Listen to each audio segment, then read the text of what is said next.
Hello friends, आपका हमारे channel पुस्तक पर एक बार फिर स्वागत है। ऑडियो बुक जैसे विचार वैसा जीवन बाय जेम्स एलन। प्रस्तावना। इंसान अपनी तकदीर खुद बनाता है। यह छोटी सी पुस्तक बरसों के चिंतन मनन और अनुभव का परिणाम है। मैंने इसमें वही सिद्धांत बताए हैं जिन्हें मैंने अपने अनुभव में सच पाया है। इस पुस्तक का विषय सामान्य से हटकर है और इसके बारे में अब तक ज़्यादा कुछ नहीं लिखा गया है। इसका विषय है विचार की शक्ति। जी हाँ, इस पुस्तक में यह बताया गया है कि आपके विचारों में शक्ति होती है और आप जितना सोचते हैं उससे ज़्यादा शक्ति होती है। मेरा आपसे एक आग्रह है कि इस पुस्तक को विस्तृत मार्गदर्शिका या संदर्भ ग्रंथ ना माने। इसके बजाय यह माने कि ये मेरे सुझाव हैं, ये मेरे बताए गए विचार हैं। फिर आप अपने जीवन के अनुभवों से इस पुस्तक में बताए गए विचारों की सच्चाई की पुष्टि करें। इस पूरी पुस्तक का मकसद सिर्फ इतना है कि लोग यह सच्चाई जान लें, इंसान अपनी तकदीर खुद बनाता है। देखिए, जैसा मैं पहले ही बता चुका हूँ, हमारे विचारों में बहुत शक्ति होती है। इनमें इतनी शक्ति होती है कि हम जिन प्रबल विचारों को लंबे समय तक अपने दिमाग में रखते हैं, वे अंततः साकार हो जाते हैं और उन्हीं से हमारी तकदीर बनती है। अगर विचार अच्छे हैं तो तकदीर भी अच्छी होगी और अगर विचार बुरे हैं तो तकदीर भी बुरी होगी। इस अटल सत्य को हमेशा हमेशा के लिए पहचान लें कि जैसे आपके विचार होंगे वैसी ही आपकी तकदीर होगी, वैसा ही आपका जीवन होगा। माना जाता है कि इंसान के दिमाग में हर दिन लगभग 60,000 विचार आते हैं और यही विचार मिलकर हमारी तकदीर बनाते हैं। बस एक चीज का ध्यान रखें, हमारी तकदीर में सबसे ज्यादा योगदान उस विचार का होता है जो हमारे दिमाग में मौजूद सबसे प्रबल और स्थायी विचार होता है। अपने दिमाग की शक्ति को कम न आंकें। यह इतना ज्यादा शक्तिशाली है कि इसकी बदौलत मनुष्य ने इतने सारे वैज्ञानिक आविष्कार कर लिए हैं जो कल्पनातीत लगते हैं। इंसान का दिमाग बहुत चतुर बुनकर होता है। यह चरित्र की भीतरी पोशाक भी बुनता है और परिस्थिति की बाहरी पोशाक भी। अब तक यह अज्ञान के धागे से कष्ट की पोशाक बुन रहा था। आइए अब हम ज्ञान के धागे से इससे खुशी की पोशाक बुनवाते हैं। विचारों में शक्ति होती है और इस शक्ति का इस्तेमाल अब आप अपने लाभ के लिए कर सकते हैं। इस पुस्तक में बताया गया है कि आप यह काम कैसे कर सकते हैं। जैसे विचार वैसा चरित्र। जैसा इंसान अपने दिमाग में सोचता है वैसा ही वह होता है। यह बात मनुष्य के समूचे अस्तित्व पर लागू होती है। यह उसकी जिंदगी की हर स्थिति और हर परिस्थिति पर लागू होती है। इंसान वाकई वैसा ही होता है जैसा वह सोचता है। उसका चरित्र उसके सभी विचारों का महायोग होता है। उसका जीवन उसके सभी विचारों का महायोग होता है। इसलिए अगर आप अपने जीवन को बदलना चाहते हैं तो सबसे पहले तो आपको अपने विचारों को बदलना होगा। जब तक आप अपने विचारों को नहीं बदलेंगे तब तक आपका जीवन नहीं बदल सकता। इसे ज्यादा अच्छी तरह समझाने के लिए हम खेती का उदाहरण लेते हैं। हम जानते हैं कि बीज से पौधा उगता है और बिना बीज के कोई पौधा पैदा नहीं हो सकता। इसी तरह विचार वह मानसिक बीज है जिसके बिना सक्रियता का पौधा नहीं उग सकता और कर्म का फूल नहीं लग सकता और सुख या दुख का फल नहीं मिल सकता। यह हमेशा सच होता है, चाहे हम सोच समझकर काम करें या बगैर सोचे समझे तुरंत प्रक्रिया करें। कर्म विचार का फूल है। देखिए, जब तक बीज नहीं होगा तब तक फूल नहीं उग सकता। इसलिए विचार पहले आता है, काम उसके बाद होता है। सरल भाषा में समझें तो आपके मन में कोई विचार आता है और फिर आप उस विचार के अनुरूप काम करते हैं। यानी विचार बीज है और काम उस बीज से उत्पन्न हुआ फूल है। और कर्म के इस फूल से जो फल उत्पन्न होते हैं वे हैं सुख और दुख। इस तरह हम देख सकते हैं कि मनुष्य अपने दिमाग में जिन विचारों के बीज बोता है, वह उन्हीं के अनुरूप मीठी या कड़वी फसल काटता है। फसल कैसी होगी, यह इस बात पर निर्भर करता है कि आपने कैसे बीज बोए थे। अगर आपने करेले के बीज बोए थे, तो आप आम के फलों की उम्मीद कैसे कर सकते हैं? इस सिद्धांत को अपने जीवन में लागू करके देखें, और अगर आप आम के फल खाना चाहते हैं, तो आम के ही बीज बोएं। हमारे मन के विचार ने हमें बनाया है। हम जो हैं, उसे विचार ने बनाया और ढाला है। यदि किसी इंसान के मन में बुरे विचार होते हैं, तो कष्ट उसके जीवन में उसी तरह खिंचा चला आता है, जिस तरह बैल के पीछे गाड़ी खींची चली जाती है। यदि किसी इंसान के विचार पवित्र और निर्मल होते हैं, तो खुशी उसके पास उसी तरह रहती है, जिस तरह उसकी छाया रहती है, हमेशा। विकास मनुष्य का स्वभाव है। वह कोई स्थिर जीव नहीं है, और मनुष्य का विकास नैसर्गिक नियम के अनुसार होता है। कारण और परिणाम का नियम इस संसार का सबसे महत्वपूर्ण नियम है। यह अटल और अटूट नियम है। कारण और परिणाम का नियम कहता है कि अगर आप किसी बहुमंजिली इमारत से छलांग लगाते हैं, तो आप जमीन पर गिर जाएंगे। छलांग लगाना कारण था, गिरना परिणाम। कारण और परिणाम का नियम केवल भौतिक या भौतिक वस्तुओं के संसार में ही लागू नहीं होता, यह विचारों के संसार में भी लागू होता है। जिन लोगों का चरित्र उत्तम और महान रहा है, वह संयोग या किस्मत से नहीं रहा है। यह तो इसलिए महान रहा है क्योंकि उन्होंने सही विचार सोचने की लगातार कोशिश की और नेक विचारों को लंबे समय तक अपने मस्तिष्क में रखा। इसी तरह जिन लोगों का चरित्र घटिया और पाशविक होता है, वह भी संयोग या किस्मत से नहीं होता है। यह तो घटिया और पाशविक विचार लंबे समय तक लगातार सोचने का परिणाम होता है। इंसान ही खुद को बनाता है, इंसान ही खुद को मिटाता है। विचारों के कारखाने में वह ऐसे हथियार बनाता है जो उसे नष्ट कर देते हैं। दूसरी ओर वह ऐसे औजार भी बनाता है जो उसके लिए खुशी, शक्ति और शांति के दैवीय महल बना सकते हैं। सही विचार चुनने और उन पर सही तरीके से काम करने पर मनुष्य उसी दैवीय पूर्णता की ओर बढ़ता है, जिस पर पहुंचने के लिए उसे इस संसार में भेजा गया था। गलत विचार चुनने और उन पर गलत अमल करने से मनुष्य पशु के स्तर तक गिर जाता है। इन दोनों अतियों के बीच चरित्र के कई भेद भी होते हैं, लेकिन एक बात पूरी तरह स्पष्ट है। हर स्थिति और परिस्थिति में इंसान ही अपनी तकदीर बनाता है और अपने जीवन को अपने विचारों के सांचे में ढालता है। आधुनिक युग में बहुत सी मनोवैज्ञानिक सच्चाइयां सामने आई हैं, लेकिन उनमें से कोई भी इतनी ज्यादा प्रभावी और लाभकारी नहीं है, या इतना ज्यादा आत्मविश्वास बढ़ाने वाली नहीं है, जितनी यह सच्चाई है कि इंसान अपने विचारों का स्वामी होता है।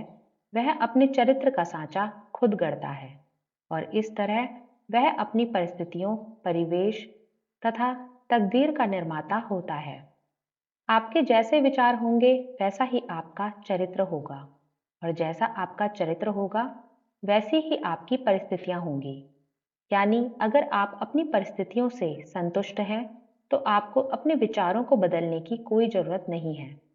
दूसरी तरफ, अगर आप अपनी परिस्थितियों से संतुष्ट नहीं हैं, तो इसका मतलब है कि आपको अपने विचारों को बदलने की जरूरत है, क्योंकि उन्हें बदलने के बाद ही आपको अपनी मनचाही परिस्थितियां मिल सकती हैं। इंसान में शक्ति, बुद्धि और प्रेम का वास है। वह अपने विचारों का स्वामी है। इसलिए हर स्थिति की कुंजी उसी के हाथ में है। उसके भीतर वह कायाकल्प करने वाली शक्ति है, जिसके जरिए वह जैसा चाहे वैसा बन सकता है।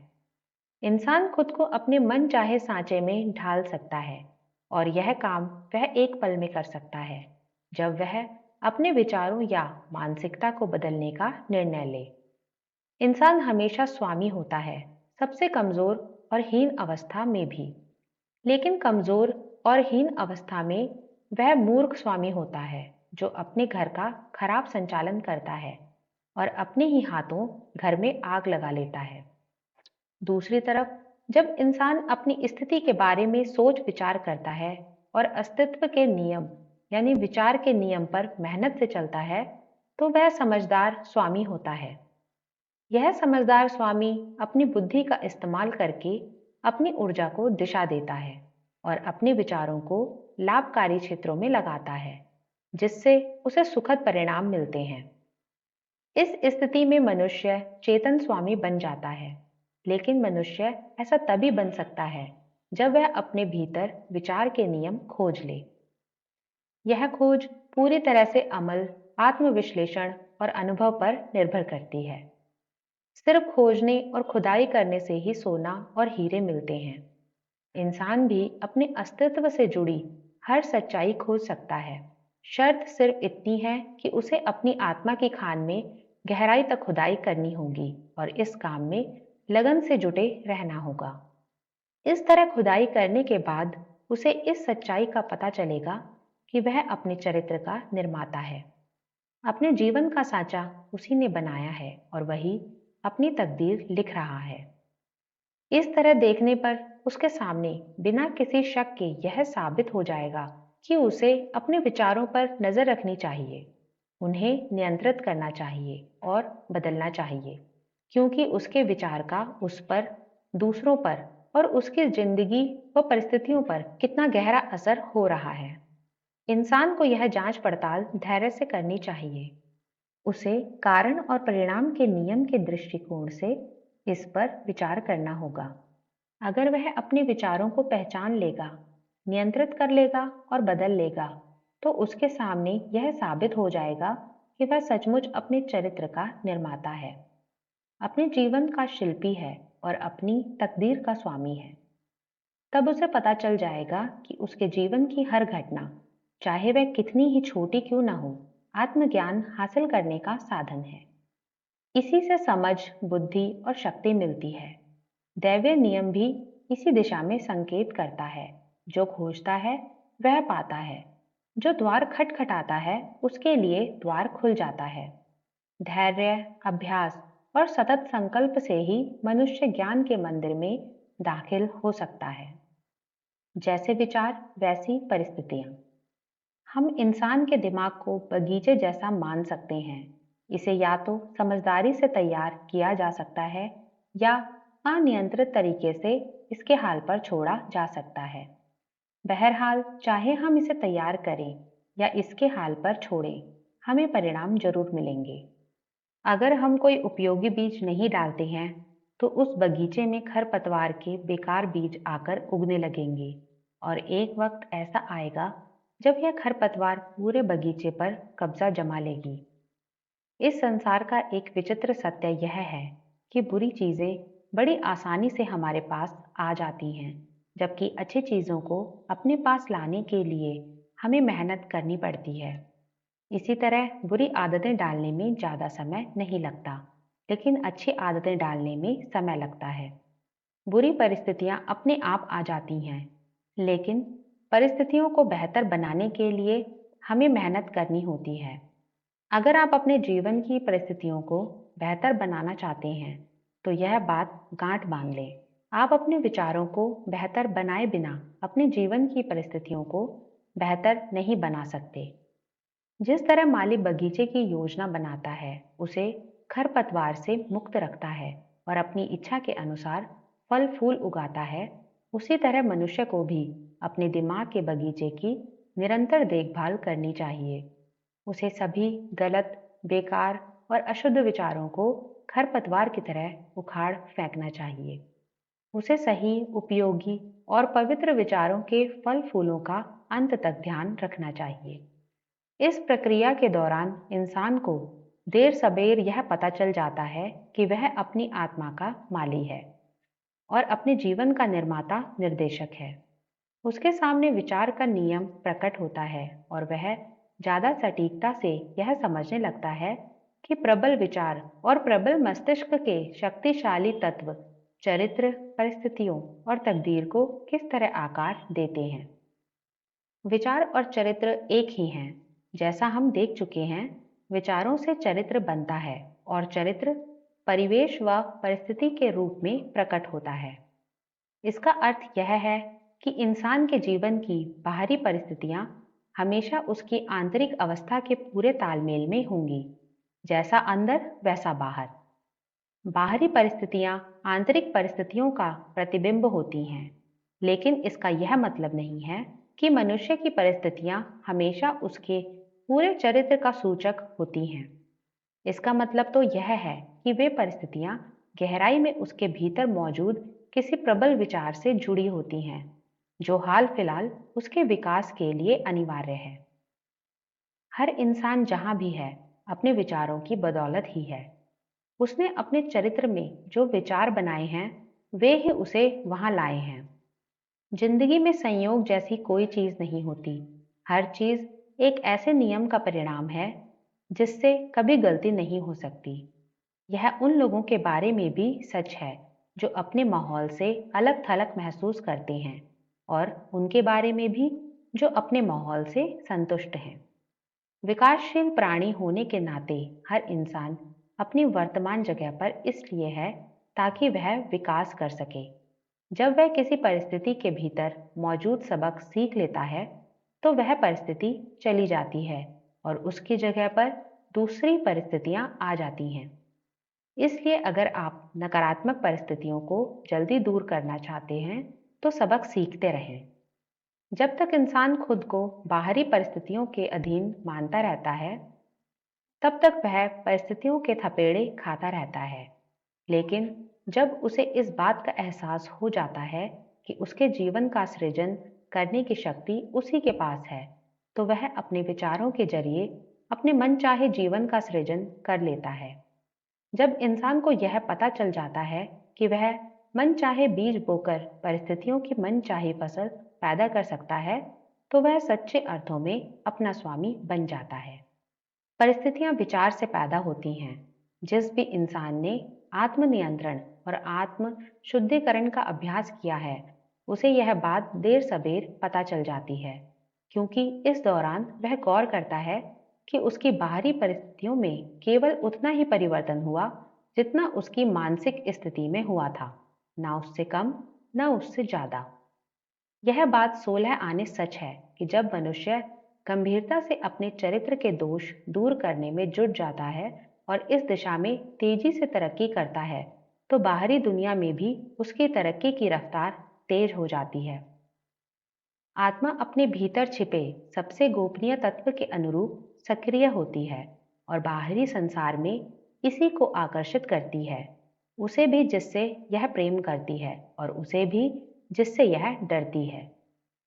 ये अपनी पवित्र आकांक्षाओं की ऊंचाई तक पहुंचती है या फिर अपनी पतित इच्छाओं के स्तर तक गिर जाती है, और परिस्थितियों के जरिए ही आत्मा के भीतर छिपा गोपनीय तत्व बाहरी दुनिया में साकार होता है। विचार का हर बीज, चाहे उसे बोया गया हो या दिमाग में पड़े रहने की अनुमति दी गई हो, वहां पर जड़ें जमा लेता है और अपने जैसे फल फूल उत्पन्न करता है। यह बीज देर सबेर कर्म का फूल उगा देता है, जिससे सुखद अवसर या दुखद परिस्थिति के फल पैदा होते हैं। यह कहने की जरूरत नहीं है कि अच्छे विचार से अच्छे फल मिलते हैं और बुरे विचार से बुरे, और अगर आपके विचार मिश्रित हैं तो आपको मिश्रित फल मिलेंगे। परिस्थितियों का बाहरी संसार विचारों के आंतरिक संसार के अनुरूप ढल जाता है।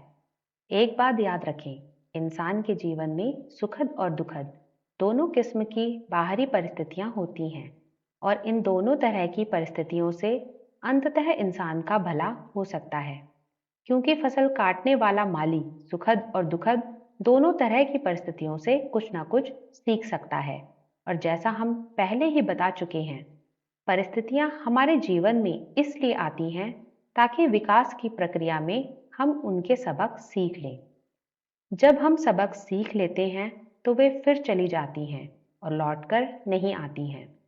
इसलिए अगर आप नकारात्मक परिस्थितियों से परेशान हैं और उन्हें अलविदा कहना चाहते हैं, तो उनसे सबक सीख लें। वे खुद ब खुद आपके जीवन से दूर चली जाएंगी। इंसान के दिमाग पर जो गहरी इच्छाएं, आकांक्षाएं और विचार हावी होते हैं, अगर वे पवित्र या नेक नहीं हैं, तो इंसान अशुद्ध कल्पनाओं की मरीचिका का पीछा करता रहेगा। अगर वे पवित्र हैं तो वह ऊपर उठाने वाले प्रबल प्रयासों के राजमार्ग पर निरंतर चलेगा। दोनों ही मामलों में हमें परिस्थितियों के अनुरूप में बाहर वैसे ही फल मिलते हैं जैसे विचार हमारे अंदर होते हैं।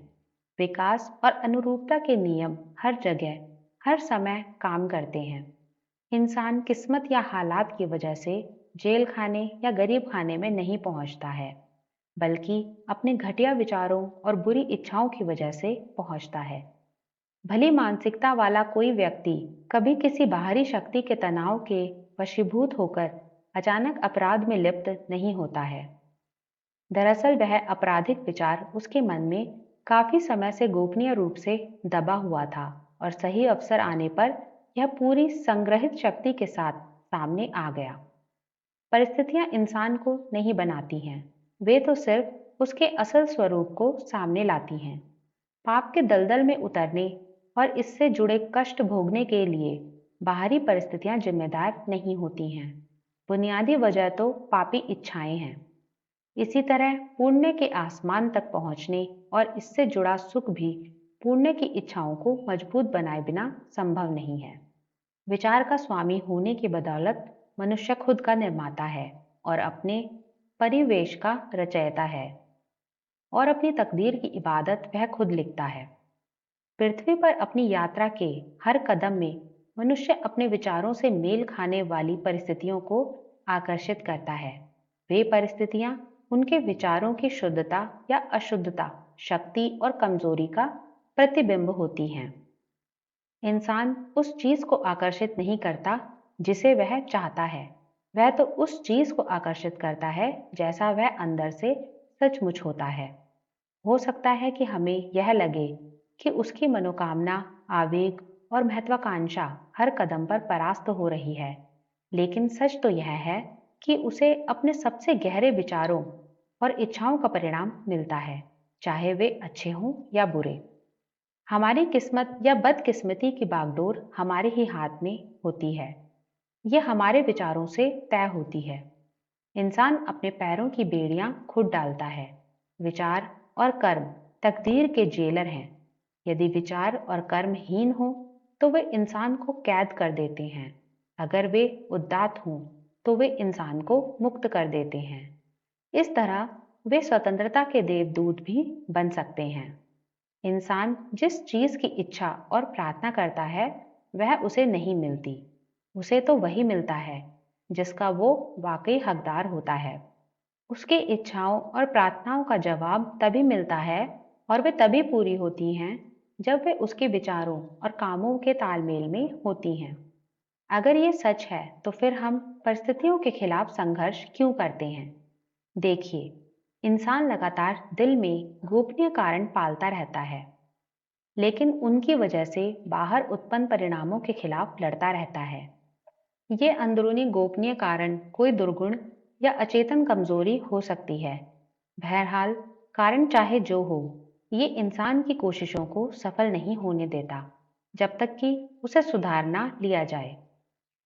लोग अपनी परिस्थितियों को बेहतर बनाने के बारे में चिंतित रहते हैं, लेकिन वे खुद को बेहतर बनाने के लिए तैयार नहीं होते हैं। इसलिए वे हमेशा हर जगह बंधन में रहते हैं। जो व्यक्ति खुद को बेहतर बनाने के कष्ट से नहीं घबराता है, वो कभी अपनी मनचाही चीज पाने में असफल नहीं हो सकता। ये सभी तरह की चीजों के बारे में सच है, चाहे वे इस लोक की हों या परलोक की।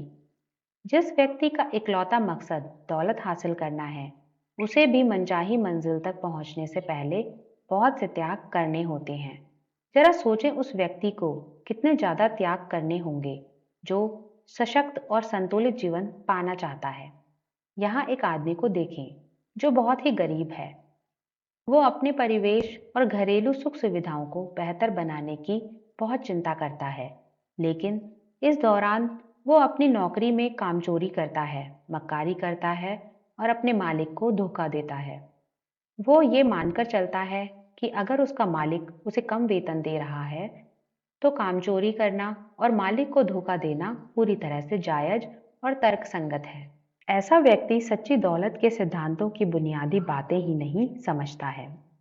वो आलसी, धोखेबाज और घटिया विचारों को लगातार सोचकर और उनके अनुरूप निरंतर काम करके और भी ज्यादा गरीबी को अपनी ओर आकर्षित कर रहा है। वो इस बात को नहीं समझता है कि अगर वो अपने जीवन में सकारात्मक चीजें चाहता है, तो ये काम कभी नकारात्मक विचार रखकर नहीं किया जा सकता। इसलिए आपको ये सूत्र हमेशा याद रखना चाहिए। अगर आप अपने जीवन में अच्छी चीजें चाहते हैं, तो बुरे विचार ना सोचें। अगर भूल से कोई बुरा विचार दिमाग में भटकता हुआ आ भी जाए, तो उसे वहां जड़ें जमाने और लंबे समय तक रहने की अनुमति ना दें। अब एक अमीर आदमी को देखें, जो लोभ के फलस्वरूप एक कष्टकारी और लंबी बीमारी का शिकार है। वो इस बीमारी से छुटकारा पाने के लिए मुंह मांगी कीमत देने को तैयार है, लेकिन वो अपनी लोभी इच्छाओं का त्याग करने को तैयार नहीं है। उसकी जीभ मीठे, चटपटे और तेल चिकनाई वाले हानिकारक व्यंजन खाने के लिए लपलपाती रहती है, लेकिन साथ ही वह स्वस्थ भी रहना चाहता है। ऐसा इंसान स्वस्थ रहने के लिए पूरी तरह से अनुपयुक्त है, क्योंकि वो अब तक स्वस्थ जीवन के शुरुआती सिद्धांतों को भी नहीं सीख पाया है।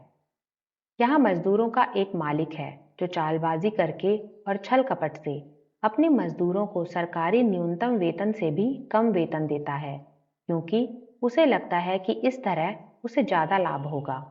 ऐसा इंसान दौलत के लिए पूरी तरह से अनुपयुक्त है, और जब वह दिवालिया होता है, प्रतिष्ठा में भी और दौलत में भी, तो वह परिस्थितियों को दोष देता है। वो इस बात को नहीं जानता कि वो खुद ही अपनी परिस्थितियों का एकमात्र लेखक है, और अगर उसके जीवन की कहानी दुखांत है, तो इसे दुखांत उसी ने बनाया है। मैंने यहाँ जो 3 प्रकरण बताए हैं, वे इस सत्य के उदाहरण हैं कि मनुष्य ही अपनी परिस्थितियों का निर्माता है। हालांकि लगभग हमेशा वो इस काम को अचेतन रूप से करता है, और हालांकि उसका उद्देश्य अच्छा होता है, लेकिन इस उद्देश्य को पाने की राह में बाधाएं वह खुद ही खड़ी करता है। वो ऐसे विचारों और इच्छाओं को प्रोत्साहित करता है जो उसके लक्ष्य या उद्देश्य के तालमेल में नहीं होती हैं। इसलिए वो उस लक्ष्य को हासिल नहीं कर पाता है। इसी तरह के ढेर सारे प्रकरण बताए जा सकते हैं, लेकिन इसकी कोई जरूरत नहीं है। अगर पाठक चाहे तो विचार के नियमों के परिणाम अपने खुद के मस्तिष्क और जीवन में देख सकता है।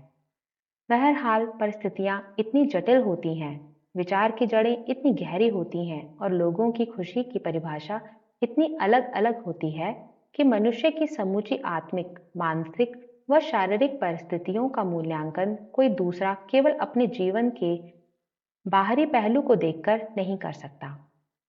कोई मनुष्य कोई मनुष्य कुछ क्षेत्रों में ईमानदार हो सकता है, लेकिन इसके बावजूद उसका जीवन कष्टकारी हो सकता है। कोई मनुष्य कुछ क्षेत्रों में बेईमान हो सकता है, लेकिन इसके बावजूद वह दौलतमंद हो सकता है। लेकिन यह मूल्यांकन पूरी तरह से सतही है कि एक मनुष्य अपनी ईमानदारी के कारण असफल हुआ और दूसरा व्यक्ति अपनी बेईमानी के कारण अमीर बना, क्योंकि इसमें यह मान लिया जाता है कि बेईमान आदमी पूरी तरह से भ्रष्ट है और ईमानदार आदमी पूरी तरह से सद्गुणी है। ज्यादा गहरे ज्ञान और ज्यादा व्यापक अनुभव की रोशनी में ऐसा मूल्यांकन करना ही गलत है। हो सकता है कि बेईमान व्यक्ति में कुछ प्रशंसनीय गुण हो जो ईमानदार व्यक्ति में ना हो, और ईमानदार व्यक्ति में कुछ दुर्गुण हो जो बेईमान व्यक्ति में ना हो। ईमानदार व्यक्ति अपनी ईमानदारी भरे विचारों और कामों के अच्छे परिणामों की फसल काटता है।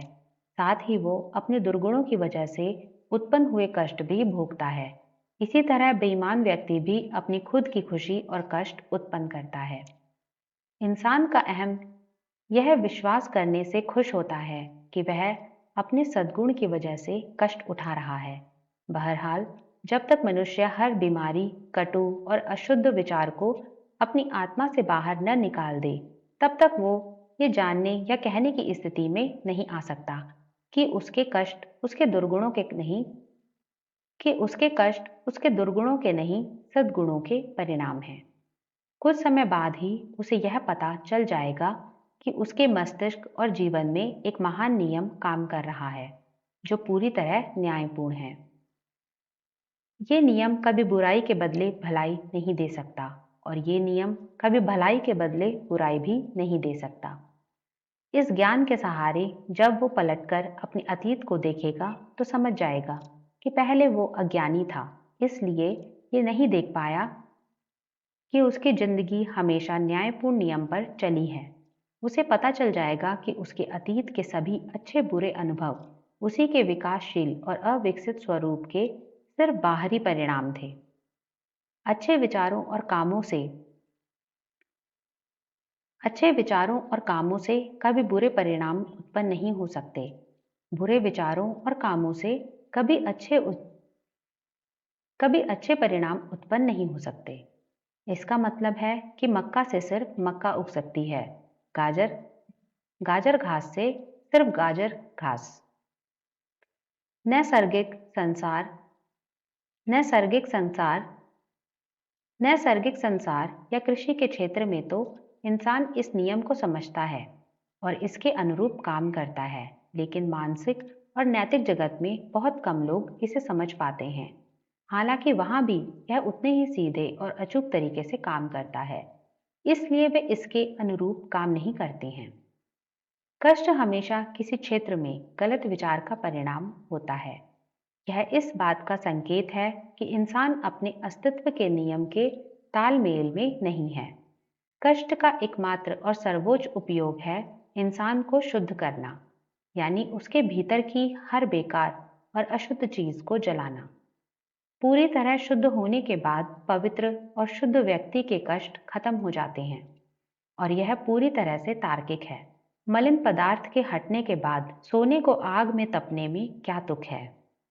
इसी कारण पूरी तरह शुद्ध और प्रबुद्ध व्यक्ति को कष्ट नहीं हो सकता। व्यक्ति के जीवन में आने वाली कष्टकारी परिस्थितियां उसके मानसिक असामंजस्य का परिणाम होती हैं। व्यक्ति की सुखद परिस्थितियां उसके मानसिक सामंजस्य का परिणाम होती हैं। सही विचार का पैमाना भौतिक संपत्ति नहीं बल्कि सुख है। गलत विचार का पैमाना भौतिक सुख की कमी नहीं बल्कि दुख है। गलत विचार का पैमाना भौतिक संपत्ति की कमी नहीं बल्कि दुख है। कोई व्यक्ति दुखी लेकिन अमीर हो सकता है, इसी तरह वो सुखी लेकिन गरीब हो सकता है। सुख और संपन्नता एक साथ सिर्फ तभी आती है जब संपत्ति का सही और बुद्धिमत्तापूर्ण इस्तेमाल किया जाए। गरीब आदमी दुख के दलदल में धंसता जाता है जब वो बदकिस्मती को अपनी परिस्थितियों का कारण मान लेता है। देखिए, अगर आपकी परिस्थितियां सही नहीं हैं, तो किस्मत को दोष ना दें, बल्कि खुद को दोष दें। आप ईश्वर की संतान हैं और ईश्वर कभी नहीं चाहेगा कि आप दुख भरा जीवन जिएं। ईश्वर ने आपके जीवन में ढेर सारे कष्ट नहीं लिखे हैं जिन्हें आप उठा रहे हैं। ये सारे कष्ट तो आप अपने विचारों के कारण उठा रहे हैं। इसलिए बेहतर यही होगा कि आप किस्मत को दोष देना छोड़ दें और अपने विचारों को बदलने पर ध्यान केंद्रित करें। नकारात्मक सोच या नकारात्मक दृष्टिकोण को बदल दें। उसकी जगह पर सकारात्मक सोच और सकारात्मक दृष्टिकोण को रख दें, और फिर आप अपनी आंखों से अपनी तकदीर को बदलते हुए देखेंगे। और तब आप इस सत्य को जान जाएंगे कि विधाता किसी की तकदीर उसके ललाट पर नहीं लिखता है, बल्कि मनुष्य खुद अपने विचारों से अपनी तकदीर लिखता है। अति गरीबी और अति भोग दुख के दो छोर हैं। ये दोनों ही अस्वाभाविक हैं और मानसिक विकृति का परिणाम है। अगर इंसान खुश, स्वस्थ और समृद्ध नहीं है, तो इसका मतलब है कि उसके आंतरिक विचारों में गड़बड़ है या तालमेल का अभाव है। खुशी, स्वास्थ्य और समृद्धि मनुष्य के आंतरिक विचारों और बाहरी माहौल के सुखद तालमेल का नतीजा है। इंसान तभी इंसान बनना शुरू करता है जब वो शिकायत और निंदा करना छोड़ देता है। जब वो उस न्यायपूर्ण नियम की खोज शुरू करता है जो उसके जीवन को संचालित करता है। जब वो अपने दिमाग को इस नियम के अनुरूप ढाल लेता है, तो इसके बाद वो अपनी बुरी परिस्थितियों के लिए दूसरों को दोष देना छोड़ देता है। तब वो अपने दिमाग में प्रबल सकारात्मक और उच्च विचार रखता है। वो परिस्थितियों के खिलाफ निरर्थक संघर्ष करना छोड़ देता है, बल्कि उनका इस्तेमाल सहायक साधनों के रूप में करता है, जिनसे तेज तरक्की करने में मदद मिले और वे उसके भीतर छिपी शक्तियों व संभावनाओं को खोजने का साधन बन जाएं। ये नियम ही सृष्टि का सबसे प्रबल सिद्धांत है। अन्याय नहीं, बल्कि पूर्ण न्याय ही जीवन का सार है। भ्रष्टाचार नहीं, बल्कि सदाचार ही विश्व को ढालने और चलाने वाली शक्ति है। इसका मतलब ये है कि मनुष्य को बस खुद को सही करना है और इसके बाद वो देखेगा कि संसार अपने आप सही हो गया है। अगर आपने अपनी आंखों पर काला चश्मा लगा रखा है, तो आपको संसार काला दिखेगा। लेकिन अगर आप काला चश्मा उतारकर गुलाबी चश्मा लगा लें, तो आपको संसार गुलाबी दिखने लगेगा। ये चश्मा और कुछ नहीं, बल्कि नजरिया है। जब आपका नजरिया गलत होता है, तो संसार गलत दिखता है। जब आपका नजरिया सही होता है, तो संसार सही दिखता है।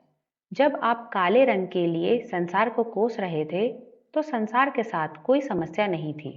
समस्या तो आपके साथ थी। जब आपने अपना काला चश्मा उतार दिया और गुलाबी चश्मा लगा लिया, तो संसार भी अलग रंग का दिखने लगा। यानी जब आप खुद को सही कर लेते हैं, तो इसके बाद सब कुछ अपने आप सही हो जाएगा। आप पाएंगे कि जब आप चीजों और दूसरे लोगों के प्रति अपने विचार बदल लेंगे, तो चीजें और दूसरे लोग भी बदले हुए नजर आएंगे। इस सच्चाई का सबूत हर व्यक्ति के जीवन में देखा जा सकता है। इसलिए क्रमबद्ध आत्म अवलोकन और आत्म विश्लेषण से कोई भी आसानी से इसकी जांच कर सकता है। अगर मनुष्य अपने विचार तेजी से बदल ले, तो उसकी जिंदगी की भौतिक परिस्थितियों में इतनी तेजी से परिवर्तन होगा कि उसे देखकर वो हैरान रह जाएगा। इंसान कल्पना करता है कि वो अपने मन के अंदर के विचारों को गोपनीय रख सकता है, लेकिन यह कतई संभव नहीं है।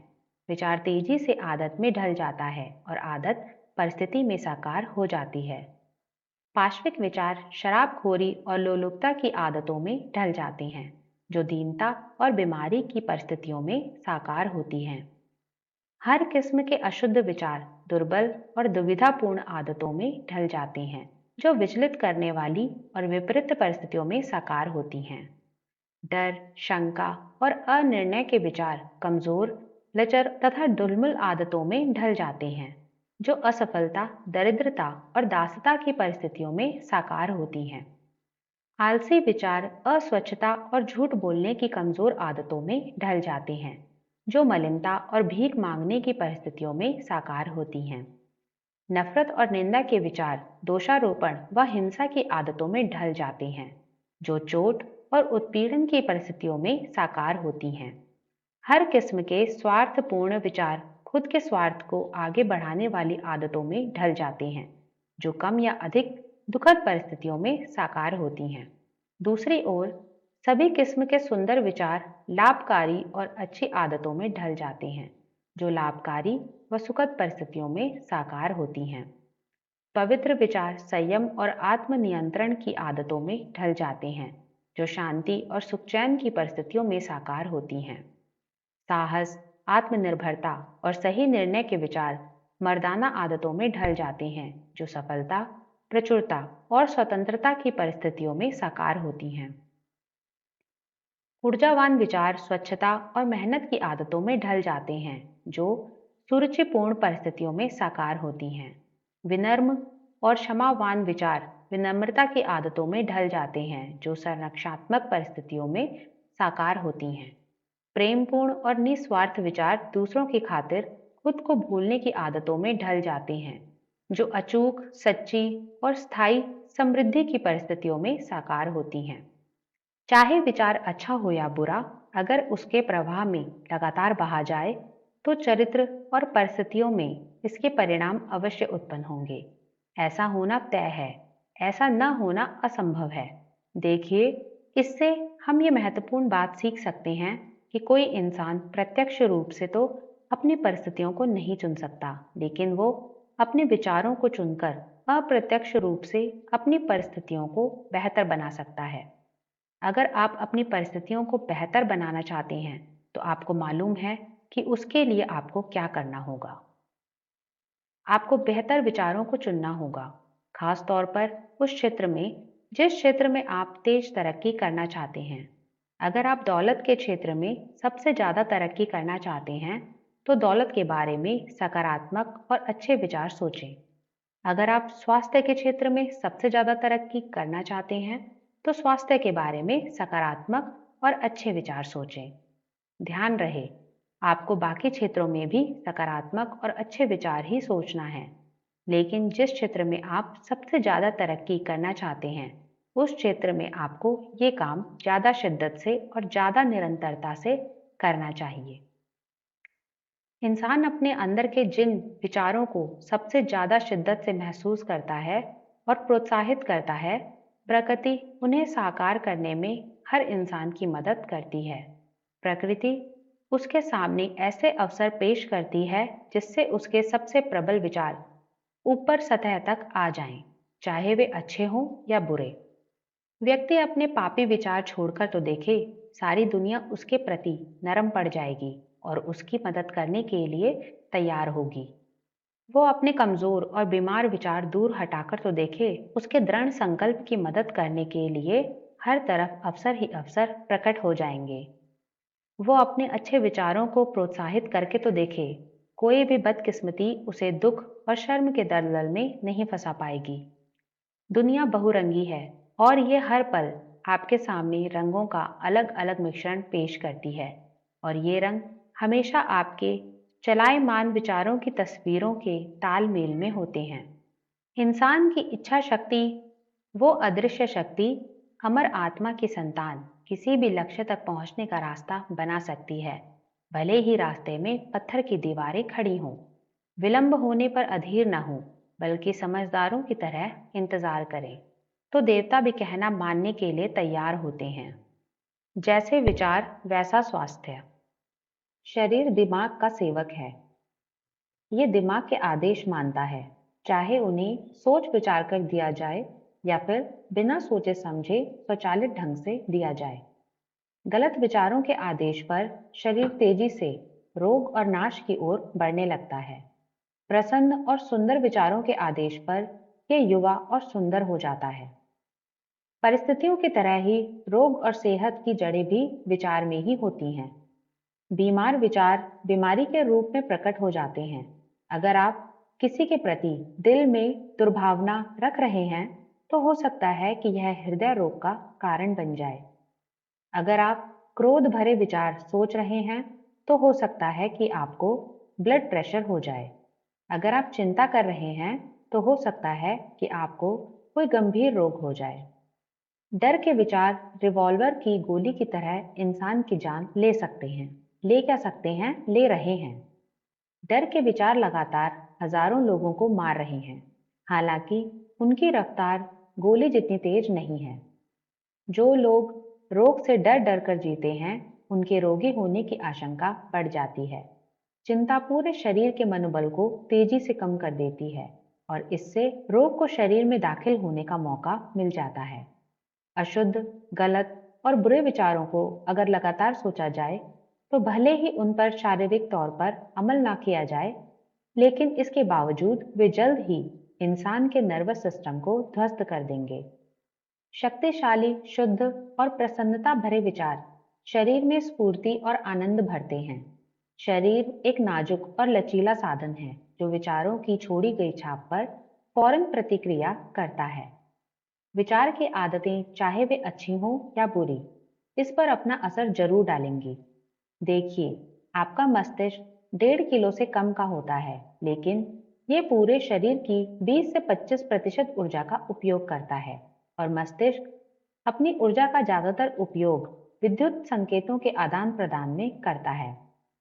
ये हर पल आपके शरीर को संकेत भेज रहा है कि ये क्या करे। आपके हर अच्छे विचार पर किसी अच्छे हार्मोन या रसायन को प्रवाहित करने का आदेश दे देता है, और आपके हर बुरे विचार पर ये किसी बुरे हार्मोन आपके हर अच्छे विचार पर ये किसी अच्छे हार्मोन या रसायन को प्रवाहित करने का आदेश दे देता है, और आपके हर बुरे विचार पर ये किसी बुरे हार्मोन या रसायन को प्रवाहित करने का आदेश दे देता है। इसका मतलब ये है कि अच्छे विचार सोचने से आपके शरीर में अच्छे रसायनों का प्रवाह ज्यादा होता है, जिससे आपका स्वास्थ्य बेहतर होता है और आपको रोगों की आशंका कम रहती है। मनुष्य जब तक अशुद्ध विचार रखेगा, तब तक उसका खून अशुद्ध और जहरीला बना रहेगा। निर्मल दिल से ही निर्मल जीवन और निर्मल शरीर मिलता है। प्रदूषित मस्तिष्क का परिणाम है प्रदूषित जीवन और प्रदूषित शरीर। विचार ही कर्म, जीवन और परिस्थितियों का स्रोत है। अगर आप इस स्रोत को शुद्ध बना लेते हैं, तो बाकी सब कुछ अपने आप शुद्ध बन जाएगा। आजकल देखने में आ रहा है कि इंसान बहुत सारे रोगों से परेशान है और अपने शरीर को फिट रखने के लिए बहुत सारे तरीके आजमा रहा है। इंसान स्वस्थ बनने के लिए डाइटिंग कर रहा है, लेकिन ये ध्यान रखें कि जब तक वे अपने अंदर के गलत विचारों को नहीं बदलेगा, तब तक खान पान बदलने या डाइटिंग करने से उसे कोई मदद नहीं मिलेगी। अगर डाइटिंग करनी ही है, तो नकारात्मक विचारों की डाइटिंग करें। फिर आपको भोजन के मामले में डाइटिंग करने की जरूरत ही नहीं पड़ेगी। देखिए, आपके विचार शुद्ध हो जाते हैं, उसके मन में अशुद्ध या हानिकारक आहार खाने की इच्छा ही उत्पन्न नहीं होगी। इसलिए स्वास्थ्य के मामले में भी बाहर के बजाय अंदर काम करें। स्वच्छ विचारों से स्वच्छ आदतें उत्पन्न होती हैं। जो तथाकथित संत अपना शरीर साफ नहीं करता है, वो दरअसल संत नहीं है। जिसने अपने विचारों को मजबूत बना लिया है और शुद्ध कर लिया है, उसे बुरे रोगा गुणों के बारे में चिंता करने की जरूरत ही नहीं है। अगर आप अपने शरीर की रक्षा करना चाहते हैं, तो अपने दिमाग पर पहरा लगा दें। अगर आप अपने शरीर को सुंदर बनाना चाहते हैं, तो अपने दिमाग को सुंदर बना लें। द्वेष, ईर्ष्या, निराशा और हताशा के विचार शरीर की सेहत और लावण्य छीन लेते हैं। चेहरा संयोग या किस्मत से खराब नहीं होता है, ये तो विचारों के कारण खराब होता है। झुर्रियां सिर्फ उम्र की वजह से नहीं पड़ती, वे मूर्खता, गलत आदतों और घमंड की वजह से भी पड़ती हैं। मैं 96 साल की एक महिला को जानता हूँ, जिसके चेहरे पर किसी किशोरी जैसा तेज और मासूमियत है। मैं एक अधेड़ व्यक्ति को भी जानता हूँ, जिसके चेहरे पर झुर्रियों की गहरी लकीरें हैं। महिला का युवा चेहरा मधुर और आशावादी स्वभाव का परिणाम है, जबकि अधेड़ व्यक्ति की झुर्रियां असंतोष और वासनाओं का परिणाम है। जिस तरह हवा और धूप अंदर आए बिना घर अच्छा और स्वास्थ्यवर्धक नहीं हो सकता, उसी तरह मजबूत शरीर और तेजस्वी, खुश व शांत चेहरा तभी मिल सकता है जब आप खुशी, सद्इच्छा और शांति के विचारों को खुलकर अपने दिमाग में आने दें। बूढ़े लोगों के चेहरे की झुर्रियां सहानुभूति से बनती हैं, बाकी दृढ़ और शुद्ध विचारों से बनती हैं, जबकि युवाओं के चेहरे पर हानिकारक वासनाओं की वजह से झुर्रियां बन जाती हैं। उनमें फर्क किसे नहीं दिखेगा। जो लोग जिंदगी भर सही रास्ते पर चले हैं, बुढ़ापे में भी उनका चेहरा ढलते सूरज की तरह शांत और परिपक्व होता है। मैंने कुछ समय पहले एक दार्शनिक मृत्युशैया पर देखा। उनकी उम्र ज्यादा थी, लेकिन वे बूढ़े नहीं दिख रहे थे। वे उतनी ही शांति से मरे जितनी शांति से वे जिए थे। शरीर की बीमारियों को दूर भगाने के लिए प्रसन्नता से भरे विचारों से बढ़िया कोई डॉक्टर नहीं है। दुख की छायाओं को तितर बितर करने के लिए सद इच्छा से ज्यादा राहत देने वाला कुछ नहीं है। दुर्भावना, आलोचना, शंका और ईर्ष्या के विचारों में लगातार जीने का मतलब ये है कि आप खुद ही कारागार बनाकर खुद को कैद कर रहे हैं। लेकिन सबके बारे में अच्छा सोचना, सबसे खुशनुमा व्यवहार करना और सभी चीजों में अच्छाई खोजना, इस तरह के निस्वार्थ विचार स्वर्ग के द्वार हैं। और उत्साहवर्धक बात यह है कि जब किसी इंसान के मन में इस तरह के नेक विचार होते हैं, तो उसे यह संसार ही स्वर्ग जैसा लगने लगता है। हर दिन हर प्राणी के प्रति शांतिपूर्ण विचार रखने से ही मनुष्य को असीमित शांति मिलती है। उद्देश्यपूर्ण विचार सफलता दिलाते हैं। जब तक कि विचार को उद्देश्य के साथ न जोड़ा जाए, तब तक बुद्धिमत्तापूर्ण उपलब्धि हासिल नहीं हो सकती। ज्यादातर लोग अपने विचार की कश्ती को जिंदगी के महासागर में बिना उद्देश्य बहने देते हैं। लक्ष्यहीनता दुर्गुण है। ये तबाह होने का अचूक उपाय है। बिना उद्देश्य बहना उस व्यक्ति को पसंद नहीं होता जो विनाश और तबाही से बचना चाहता है। जिन लोगों के जीवन का कोई केंद्रीय उद्देश्य नहीं होता, वे छोटी छोटी चिंताओं, डरों, कष्टों और दयनीय विचारों का आसानी से शिकार हो जाते हैं, जो सभी कमजोरी के सूचक हैं। जानबूझकर किए गए पापों की तरह ही ये भी निश्चित रूप से असफलता, दुख और नुकसान की ओर ले जाते हैं। इसका कारण ये है कि शक्तिशाली ब्रह्मांड में कमजोरी कायम नहीं रह सकती। ये सर्वाइवल ऑफ द फिटेस्ट का संसार है। इसलिए आपको शक्तिशाली बनना होगा। और सही उद्देश्य का एक लाभ ये भी है कि ये आपको शक्तिशाली बना देता है। इंसान को अपने दिल में सही उद्देश्य या लक्ष्य रखना चाहिए और उसे हासिल करने में जुट जाना चाहिए। उसे अपने लक्ष्य को अपने सभी विचारों का केंद्र बिंदु बना लेना चाहिए। ये लक्ष्य आध्यात्मिक भी हो सकता है और सांसारिक भी, जो उस वक्त उसके स्वभाव या प्रकृति पर निर्भर करता है। लेकिन लक्ष्य चाहे जो हो, उसे अपने तय लक्ष्य पर अपनी समूची विचार शक्तियों को निरंतर केंद्रित करना चाहिए।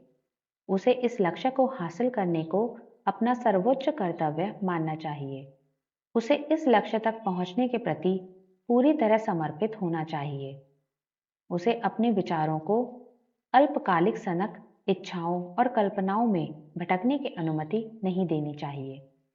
ये आत्मनियंत्रण और सच्ची वैचारिक एकाग्रता का राजमार्ग है, भले ही वो अपने लक्ष्य तक पहुंचने में बार बार नाकाम हो। लेकिन इससे उसे जो चारित्रिक शक्ति हासिल होगी, वो उसकी सच्ची सफलता का पैमाना होगी और ये भावी शक्ति और विजय का नया शुरुआती बिंदु बन जाएगी। जो लोग ये महसूस करते हैं कि वे किसी महान लक्ष्य के लिए तैयार नहीं हैं, वे क्या करें? उन्हें अपने कर्तव्य के 100% त्रुटि रहित पालन पर विचार केंद्रित करने चाहिए, चाहे वे काम कितने ही महत्वहीन दिख रहे हों। सिर्फ इसी तरह से विचार एकत्रित और केंद्रित किए जा सकते हैं। सिर्फ इसी तरह से संकल्प और ऊर्जा विकसित की जा सकती है।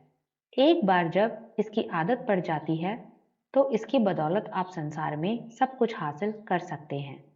एकाग्रता से आप अपनी हर मनचाही चीज हासिल कर सकते हैं, एक समय में एक एक करके। कमजोर से कमजोर व्यक्ति भी अगर अपनी कमजोरी जानता है, तो इस सच्चाई पर यकीन करता है कि शक्ति सिर्फ कोशिश और अभ्यास से हासिल की जा सकती है, तो वो इस पर फौरन मेहनत करने लगता है। वो कोशिश के बाद कोशिश करता जाता है। उसकी कोशिशों की बदौलत उसका धैर्य और शक्ति धीरे धीरे बढ़ जाएगी। वो हर पल विकास करेगा और अंततः दैवीय शक्ति हासिल कर लेगा। जिस तरह शारीरिक दृष्टि से कमजोर व्यक्ति सही तरीके और धैर्य से व्यायाम करके खुद को मजबूत बना सकता है, उसी तरह कमजोर विचारों वाला व्यक्ति भी सही विचारों का व्यायाम करके खुद को मजबूत बना सकता है। लक्ष्यहीनता और कमजोरी को दूर भगा दें। उद्देश्यपूर्ण ढंग से सोचना शुरू करें। इस तरह आप उन शक्तिशाली लोगों की जमात में पहुंच जाएंगे जो असफलता को भी सफलता तक पहुंचने का एक मार्ग बना लेते हैं, जो हर तरह की परिस्थिति से लाभ उठाते हैं, जो दृढ़ता से सोचते हैं, निडरता से कोशिश करते हैं और महारथी की तरह सफलता हासिल करते हैं। अपना उद्देश्य तय करने के बाद मनुष्य को अपने दिमाग में इसे हासिल करने का सीधा मार्ग तय कर लेना चाहिए। इसके बाद उसे दाएं बाएं नहीं देखना चाहिए।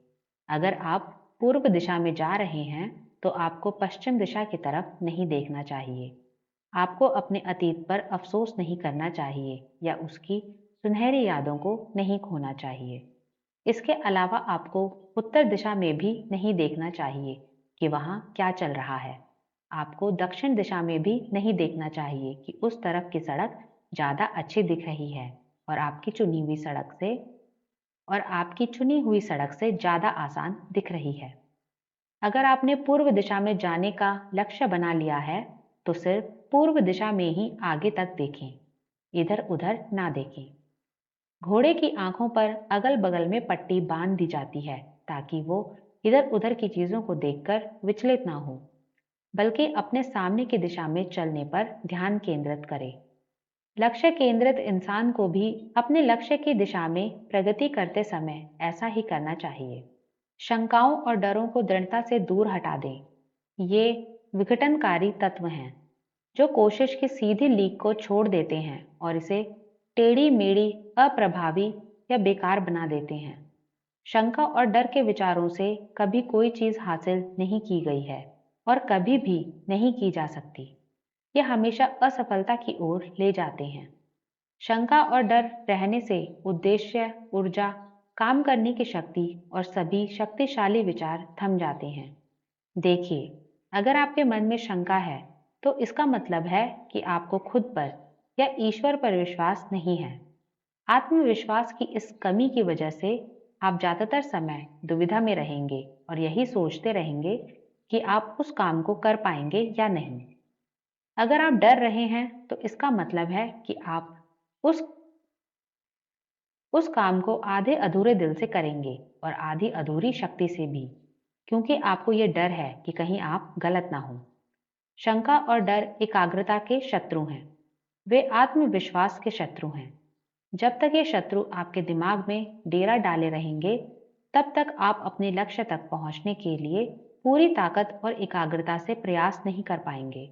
इसलिए इन्हें अपने दिमाग से बाहर निकाल दें और आत्मविश्वास को दिमाग में बैठा लें। काम करने की इच्छा शक्ति इस ज्ञान से उत्पन्न होती है कि हम उसे कर सकते हैं। शंका और डर ज्ञान के महाशत्रु हैं। जो भी इन महान शत्रुओं को अपने दिमाग में जगह देता है और उन्हें खत्म नहीं करता है, वो अपनी राह में हर कदम पर खुद अवरोध खड़े करता है। जो शंका और डर को जीत लेता है, वो असफलता को भी जीत लेता है। उसका हर विचार शक्तिशाली हो जाता है। वो तमाम मुश्किलों का बहादुरी से मुकाबला करता है और उन्हें जीत लेता है।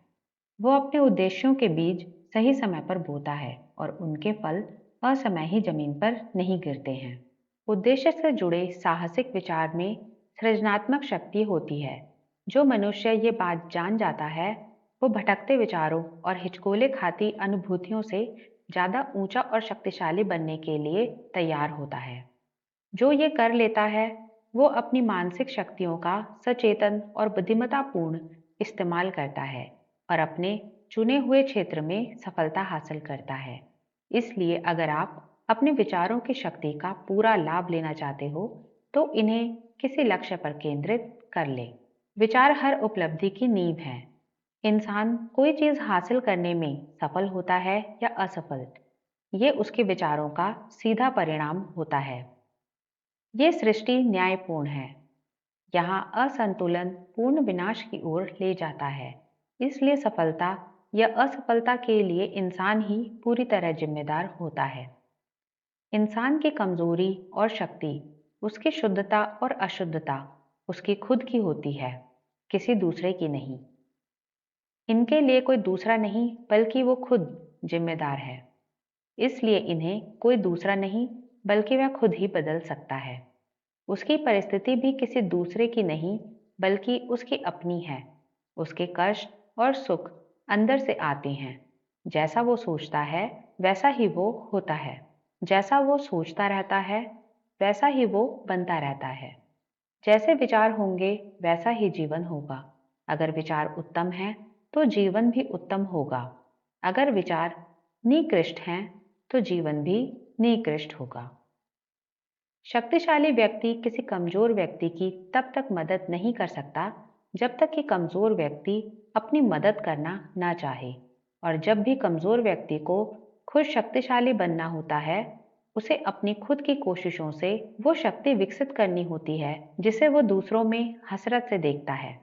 उसकी परिस्थिति कोई दूसरा नहीं, बल्कि वो खुद ही बदल सकता है। लोग आमतौर पर ये सोचते और कहते हैं, कई लोग गुलाम हैं क्योंकि एक व्यक्ति दमनकारी है।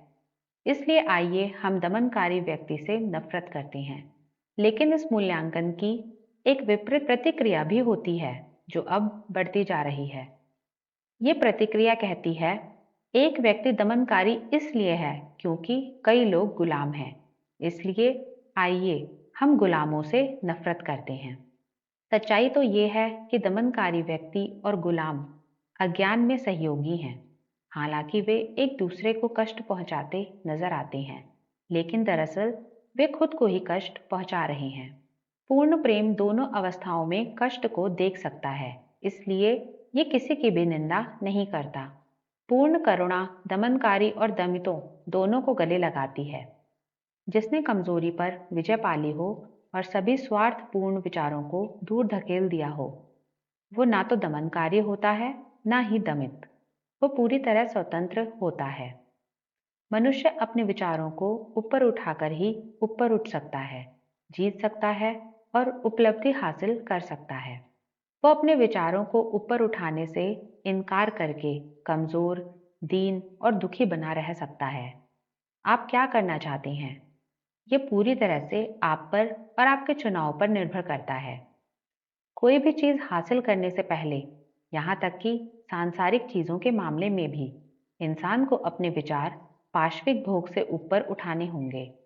हो सकता है कि सफल होने के लिए सारी पाश्विकता और स्वार्थ छोड़ने की जरूरत ना हो, लेकिन इसके कम से कम एक हिस्से का त्याग करना जरूरी होता है। जिस व्यक्ति का पहला विचार पशुओं की तरह भोगवादी होता है, वो ना तो स्पष्टता से सोच सकता है, ना ही अच्छी योजना बना सकता है। वो अपने भीतर निहित संसाधन नहीं खोज सकता, उसे विकसित नहीं कर सकता, और इसका नतीजा ये होता है कि वो हर काम में असफल होता है। उसने उत्तम मनुष्य की तरह अपने विचारों पर काबू नहीं किया है, इसलिए वो मामलों को नियंत्रित करने और गंभीर जिम्मेदारियां लेने की स्थिति में नहीं होता है। वो आत्मनिर्भरता से काम करने और अकेले खड़े रहने के लिए उपयुक्त नहीं है। लेकिन ध्यान रहे, उसकी सीमा उसके ही विचारों ने तय की है, जिनका उसने खुद चुनाव किया है। और जिस चीज को उसने खुद चुना है, उसे वो कभी भी छोड़ सकता है। आप किसी भी पल अपने विचारों को बदल सकते हैं, और जिस पल आप अपने विचारों को बदल लेते हैं, उसी पल आप अपने जीवन को भी बदल लेते हैं। त्याग के बिना कोई प्रगति या उपलब्धि संभव ही नहीं है।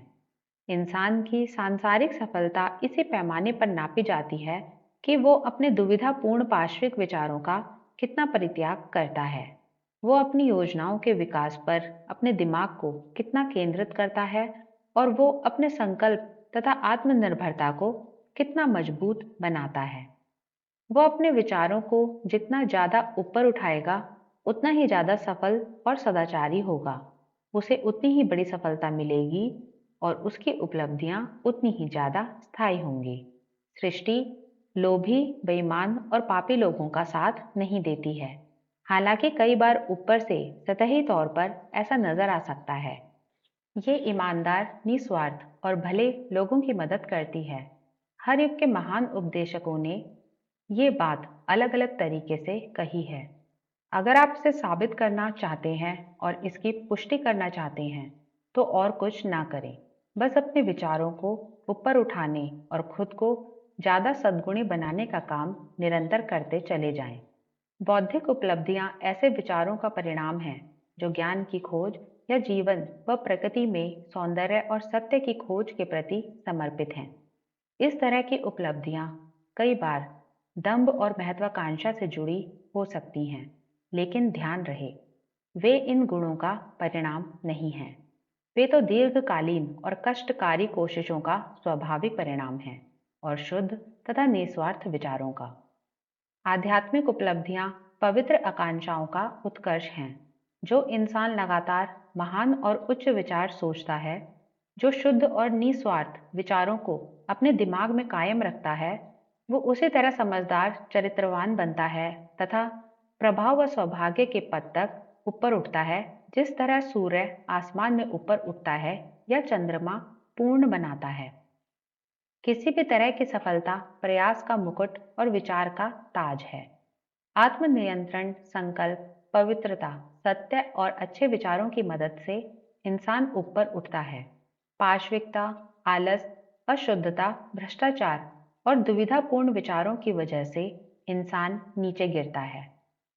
ये संभव है कि कोई व्यक्ति दुनिया में भारी सफलता हासिल कर ले या आध्यात्मिक क्षेत्र में बहुत ऊंचे स्थान पर पहुंच जाए, लेकिन अपने दिमाग में घमंडी, स्वार्थपूर्ण और भ्रष्ट विचारों को आने की अनुमति देकर दोबारा पतित होकर कमजोरी और दुख के स्तर तक नीचे आ जाए। इसलिए इस बारे में सावधान रहें। अगर आप सही विचार रखकर सफल हो जाते हैं, तो आपका काम पूरा नहीं हुआ है। आपको पूरी तरह सतर्क रहना होगा कि कहीं गलत विचार आपके दिमाग में घुसकर डेरा ना डाल लें। इसलिए समय समय पर अपने दिमाग की तलाशी लेते रहें और उस पर एक बोर्ड लगा दें। नकारात्मक विचारों का प्रवेश निषिद्ध है। सही विचारों की बदौलत हासिल जीत को कायम रखने के लिए लगातार अपने मस्तिष्क को सही विचारों से भरा रखें। नकारात्मक या बुरे विचारों के लिए जगह ही ना छोड़ें। सफल होने के बाद कई लोग इस बात का ध्यान नहीं रखते हैं, जिसका नतीजा ये होता है कि वे तेजी से फिसल जाते हैं और दोबारा असफलता की घाटी में गिर जाते हैं। सभी सफलताएं, चाहे वे व्यवसायिक जगत में हो, बौद्धिक संसार में हो या आध्यात्मिक क्षेत्र में, सही दिशा में सही विचारों का परिणाम है। ये उसी नियम और तरीके का परिणाम है। फर्क सिर्फ हासिल होने वाली वस्तु का होता है। जो कम हासिल करना चाहता है, उसे कम त्याग करने की जरूरत है। जो ज्यादा हासिल करना चाहता है, उसे ज्यादा त्याग करने की जरूरत है। जो बहुत ज्यादा हासिल करना चाहता है, उसे बहुत ज्यादा त्याग करने की जरूरत है। इसे इस तरह से समझें। अगर आप अपने मोहल्ले में दौड़ में जीतना चाहते हैं, तो आपको कम अभ्यास करने की जरूरत होगी। अगर आप अपने शहर में दौड़ में जीतना चाहते हैं, तो आपको काफी अभ्यास करने की जरूरत होगी। और अगर आप ओलंपिक की दौड़ में जीतना चाहते हो, तो आपको हर समय अभ्यास करने की जरूरत होगी और बाकी हर चीज का त्याग करने की जरूरत होगी। आपके लक्ष्य से ये तय होता है कि आपको कितना त्याग करना चाहिए, लेकिन आसान जीवन के प्रलोभन में ना आए। बड़ा लक्ष्य रखें। ये ना भूलें कि आप ईश्वर की संतान हैं और ईश्वर ने आपको इस संसार में छोटे काम करने के लिए नहीं भेजा है। हर सपना सुखद भविष्य का विचार है। स्वप्नदर्शी संसार के तारनहार हैं। जिस तरह दृश्य जगत अदृश्य जगत से पोषण पाता है, उसी तरह मानवता भी अपने सारे कष्टों, पापों और बुरे कामों के बावजूद स्वप्नदर्शियों के सुंदर सपनों से पोषण पाती है। मानव जाति स्वप्नदर्शियों को नहीं भूल सकती। ये अपने स्वप्नों को धूमिल होने या मरने नहीं दे सकती। ये उनकी बदौलत जीती है। ये जानती है कि वे सपने एक ना एक दिन सच होंगे।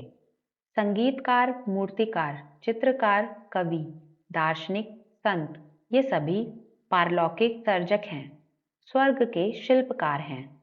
उनके रहने से ही संसार सुंदर बनता है और उनके बिना मेहनतकश मानवता नष्ट हो जाएगी।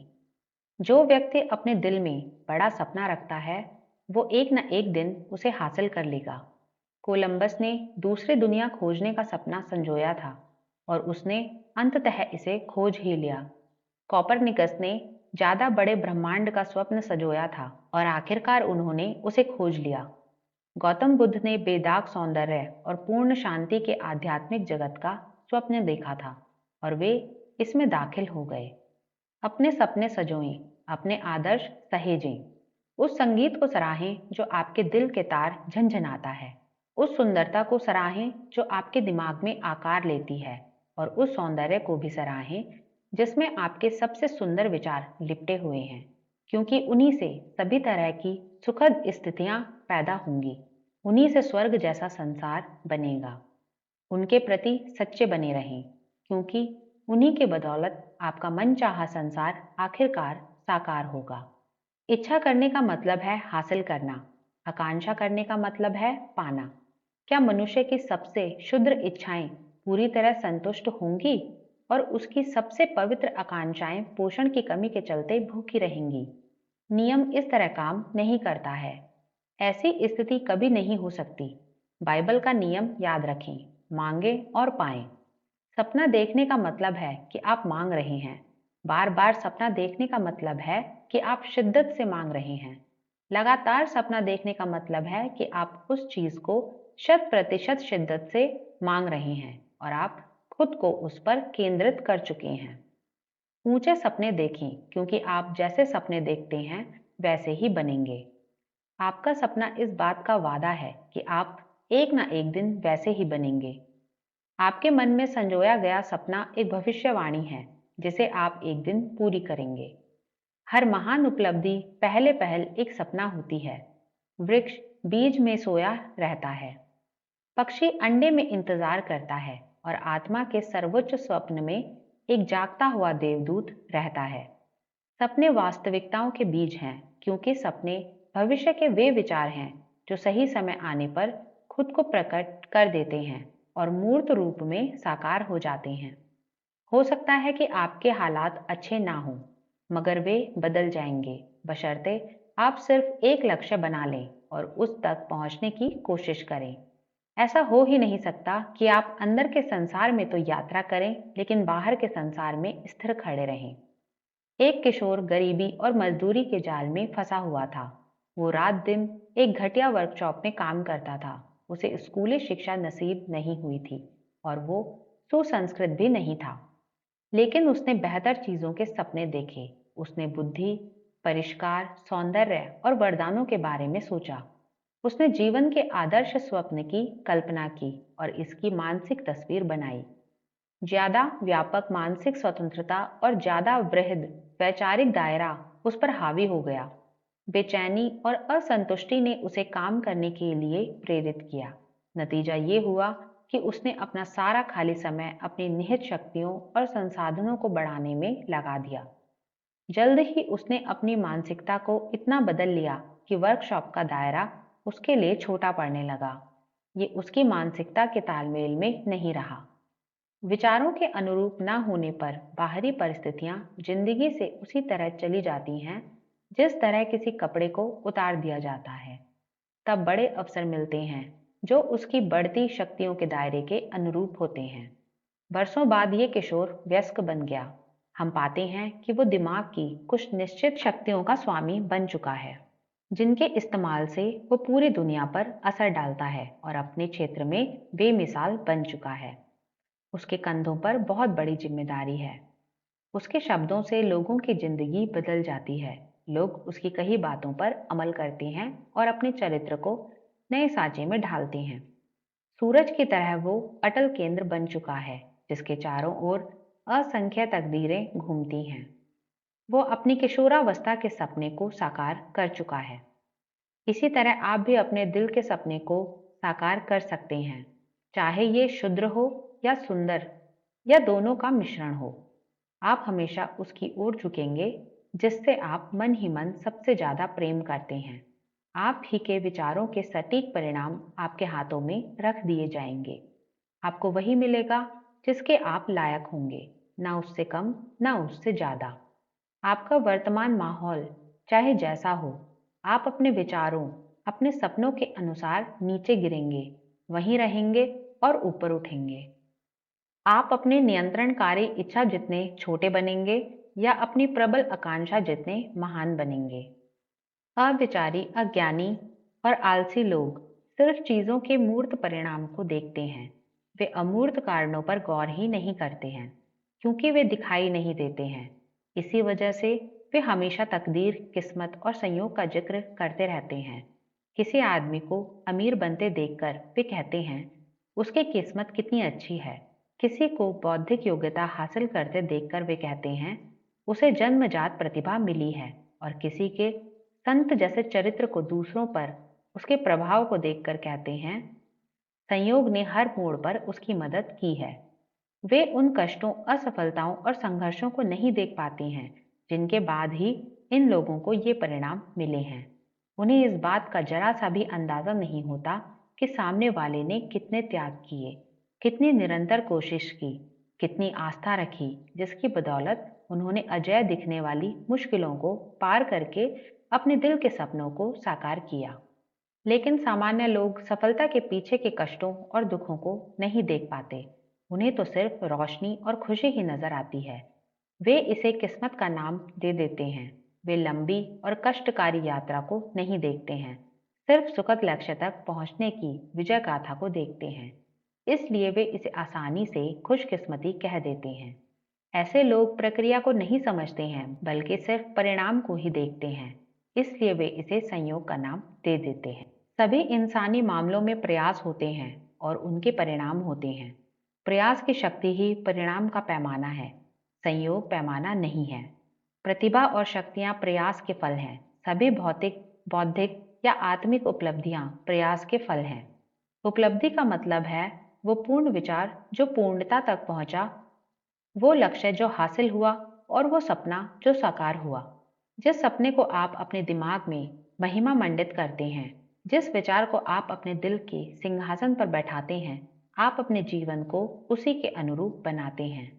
इसलिए अगर आप इस संसार में सफल होना चाहते हैं, तो अपने विचारों पर सबसे पहले और सबसे बढ़कर ध्यान दें, क्योंकि जैसे विचार आपके होंगे, वैसा ही आपका जीवन होगा। सफलता के विचार सोचेंगे तो सफल होंगे, असफलता के विचार सोचेंगे तो असफल होंगे। मुद्दे की बात यह है कि अगर सोचने का विकल्प चुनना हमारे हाथ में है, तो फिर सफलता के विचार क्यों ना सोचें। इसी में समझदारी है, इसी में फायदा है। शांत विचार, शांत जीवन। मानसिक शांति बुद्धिमत्ता का सुंदर रत्न है। जिस तरह मोती की खोज में गोताखोर को गहरे पानी में जाना होता है, उसी तरह मानसिक शांति का ये रत्न भी आसानी से नहीं मिलता है। ये आत्मनियंत्रण के लंबे और धैर्यवान प्रयासों का परिणाम होती है। मानसिक शांति परिपक्व अनुभव की निशानी है।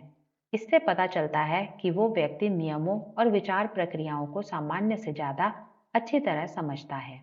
इंसान उसी हद तक शांत रहता है जिस हद तक वो ये मानता है कि उसका जीवन उसके विचारों का परिणाम है। इस ज्ञान के लिए ये समझना भी जरूरी है कि दूसरों की परिस्थितियां और व्यक्तित्व भी उनके विचारों के परिणाम हैं। जब उसमें सही समझ आ जाती है और कारण तथा परिणाम के नियम की मदद से वो चीजों के आंतरिक संबंधों को ज्यादा स्पष्टता से देखता है, तो वो बात का बतंगड़ नहीं बनाता, विचलित नहीं होता, चिंता नहीं करता और दुखी नहीं होता। वो हर स्थिति में संतुलित और शांत बना रहता है। शांत व्यक्ति खुद पर शासन करना सीख लेता है, इसलिए वो दूसरों के अनुरूप ढलने का तरीका जानता है और दूसरे लोग उसकी आत्मिक शक्ति के कायल होते हैं। वे महसूस करते हैं कि वे उससे सीख सकते हैं और उस पर भरोसा कर सकते हैं। इंसान जितना ज्यादा शांत होता है, उसकी सफलता, प्रभाव और नेकी करने की शक्ति उतनी ही ज्यादा बढ़ती है। सामान्य व्यापारी भी अगर ज्यादा आत्मनियंत्रण और शांति विकसित कर ले, तो उसकी व्यापारिक समृद्धि बढ़ जाएगी, क्योंकि लोग हमेशा शांत व्यक्ति के आसपास रहना चाहते हैं। शांत व्यक्ति से सभी प्रेम करते हैं, उसका हमेशा सम्मान किया जाता है। वो तपती धूप में छायादार पेड़ जैसा होता है, वो तूफान में सहारा देने वाली चट्टान जैसा होता है। शांत हृदय व्यक्ति से कौन प्रेम नहीं करता, संतुलित जीवन से कौन प्रेम नहीं करता। इससे कोई फर्क नहीं पड़ता कि बारिश है या धूप।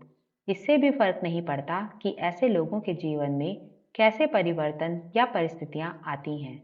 हालांकि चाहे जैसे हों, वे हमेशा शांत रहते हैं। चारित्रिक संतुलन, जिसे हम शांति कहते हैं, सुसंस्कृत व्यक्ति का आखिरी सबक है।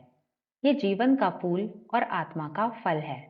ये बुद्धिमानी जितना मूल्यवान है, सोने से ज्यादा वांछनीय है। शांत जीवन की तुलना में सिर्फ समृद्धि की इच्छा कितनी महत्वहीन लगती है। ऐसे व्यक्ति का जीवन सत्य के महासागर की गहराइयों की शाश्वत शांति में रहता है, जिस तक तूफान पहुंच ही नहीं सकते। हम कितने सारे लोगों को जानते हैं जो अपने गुस्सेल स्वभाव से उनकी जिंदगी का स्वाद किरकिरा कर देते हैं, हर सुंदर और अच्छी चीज को बर्बाद कर देते हैं, अपने चारित्रिक संतुलन को तबाह कर देते हैं और खामखा लोगों से दुश्मनी मोल ले लेते हैं। आत्मनियंत्रण न होने की वजह से ज्यादातर लोग अपनी जिंदगी बर्बाद कर लेते हैं और अपनी खुशी को मिटा देते हैं। हम जिंदगी में बहुत कम लोगों से मिलते हैं जो अच्छी तरह संतुलित होते हैं, जिनमें वो उत्कृष्ट शांति होती है जो पूर्ण चरित्र की पहचान है। हाँ, मानवता अनियंत्रित भावावेश के साथ आगे कूदती है, अनियंत्रित दुख के थपेड़े खाती है और चिंता व शंका द्वारा ध्वस्त हो जाती है। सिर्फ समझदार मनुष्य ही, सिर्फ नियंत्रित और शुद्ध विचारों वाला मनुष्य ही आत्मा के तूफानों और आंधियों से अपने आदेश का पालन करवा सकता है। तूफान के थपेड़े खाते लोगों, आप चाहे जहां हो, आपकी परिस्थितियां चाहे जैसी हों, ये बात अच्छी तरह जान लें, जिंदगी के महासागर में सुख के टापू मुस्कुरा रहे हैं और आपके आदर्श स्वप्न का सुखद किनारा आपके पहुंचने की राह देख रहा है। विचारों के स्टीयरिंग पर मजबूती से हाथ रखें। आदेश देने वाला स्वामी आपकी आत्मा के केंद्र में है। वो सिर्फ सोया हुआ है, उसे जगा लें। आत्मनियंत्रण ही शक्ति है। सही विचार ही स्वामी बनने का उपाय है। शांति ही शक्ति है। अपने हृदय से कहें, शांत हो जाओ। अपने मस्तिष्क से कहें, अच्छे विचार सोचो, सही विचार सोचो, सकारात्मक विचार सोचो, नेकी के विचार सोचो। इंसान को हमेशा वैसे ही विचारों को अपने मस्तिष्क में जगह देनी चाहिए जिन्हें वह साकार करना चाहता हो। अगर आप अपने जीवन को सुखद बनाना चाहते हैं तो सुखद विचार सोचें। अगर आप अपने जीवन को समृद्ध बनाना चाहते हैं तो समृद्धि के विचार सोचें। अगर आप अपने जीवन को स्वस्थ बनाना चाहते हैं तो स्वास्थ्य के विचार सोचें। और अगर आप ऐसा करेंगे तो आपको परिणाम मिलेंगे, क्योंकि जैसे आपके विचार होंगे वैसा ही आपका जीवन होगा। लेखक के बारे में। जेम्स एलन सन 1864 में इंग्लैंड के लिसेस्टर में पैदा हुए थे। बदकिस्मती से लेखक के रूप में उनका करियर काफी छोटा रहा और सिर्फ 9 साल तक लिखने के बाद 1912 में उनकी मृत्यु हो गई। पहली पुस्तक फ्रॉम पॉवर्टी टू पावर पूरी करने के बाद वे इल्फ्राकोम में रहने लगे, जहां उन्होंने अपना अमर ग्रंथ एज अ मैन थिंकेड लिखा, जो उनकी सबसे मशहूर और यादगार पुस्तक है। 1902 में प्रकाशित इस पुस्तक को प्रेरक और सेल्फ हेल्प साहित्य की जननी माना जाता है। दिलचस्प बात यह है कि जेम्स एलन इसे प्रकाशित नहीं करना चाहते थे। हमें जेम्स एलन की पत्नी लिली का शुक्रगुजार होना चाहिए, जिन्होंने अपने पति को ये पुस्तक छपवाने के लिए राजी कर लिया।